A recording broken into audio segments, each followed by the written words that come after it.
David Licauco update. Yung congrats kay David. Player of the game pa nga sa Motivated 3x3 All-Star High. Yung congrats kay David. Magaling yung mga kape ko. Si Jay, diba? Tsaka si IOD, diba? Yan, no? Anong sabihin mo? Magkano kinikita mo kada taon? Wala pa tayo doon, pero nakapokus ako kung paano tayo mag-champion ngayong gabi. Yan, no? Tama ba, guys? Sabi ng teammate si David. Isa lang, Sir David. Ang pakakalaban nyo mamaya, sila Boss Toyo. Anong mensahe mo sa kanila? Galingan nila. Ayan pa nga yung highlight si David. Ayun, no? Sa laksak nyo. Lupit. Ngayon pa, oh.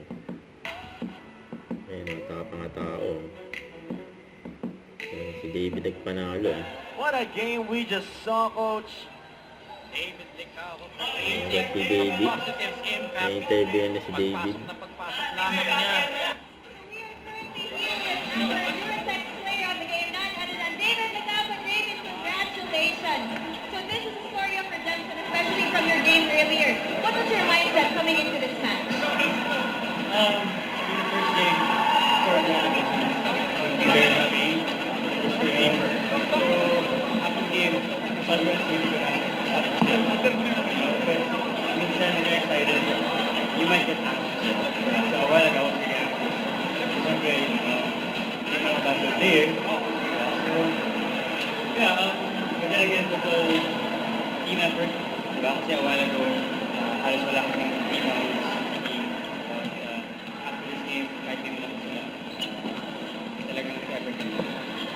Actually, since now you're here, especially as a lot of young kids also look up to you, look up to all the other players in this league. So how important is this league to you as your representation, especially to inspire the youth? You know, it's really something that's organize a tournament like this. Then, syempre, maraming inspiring basketball players dito. Hindi nabibigyan ng opportunity to play the game. I think this is a platform where they can showcase their skills. Talagang kaya kasi lahat ng magawa ng players hands-on work job. Kasi for sure, hindi naman madali. Organizing ganito.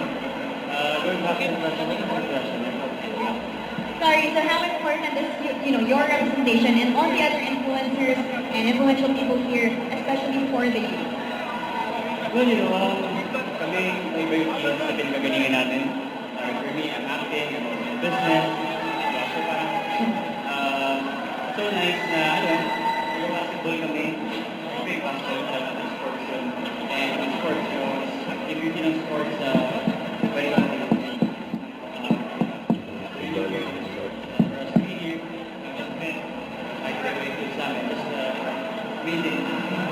So definitely so many people, different people coming together in one place here, and that's such an amazing thing to witness. So now, David, is there anyone else you want to greet, friends, family, supporters, or simply tuned in right now?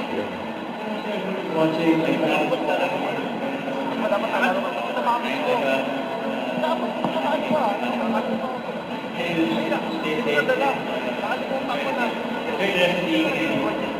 Alright, so ladies, David Licauco. David and the rest of you who Congrats. of the start the team that's awesome as we're turning it back. Don't forget to subscribe, click the notification bell for more update. This is Richard Reaction Vlog. Stay tuned for more videos. See ya.